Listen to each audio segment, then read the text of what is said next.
Militer Rusia merilis rekaman terbaru yang diklaim menunjukkan keberhasilan mereka menggagalkan upaya angkatan bersenjata Ukraina menyeberang ke tepi kiri Sungai Dnieper, wilayah Kherson.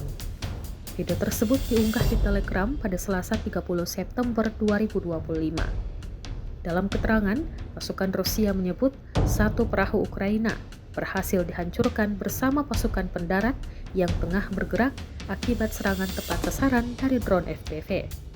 Tidak hanya itu, 3 perahu lainnya ikut diledakkan di lokasi parkir menggunakan amunisi fragmen peledak tinggi.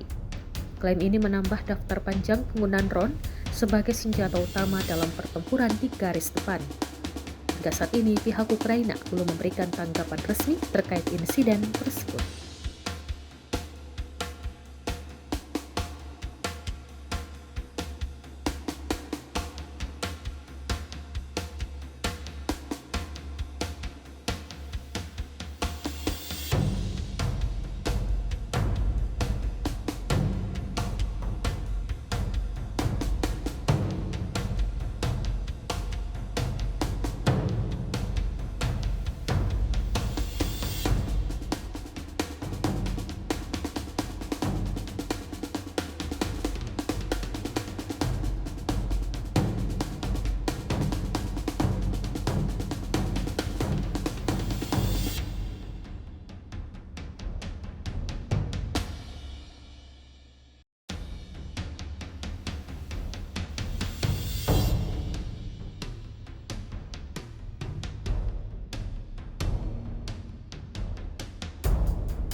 Download Tribun X sekarang, menghadirkan lokal menjadi Indonesia.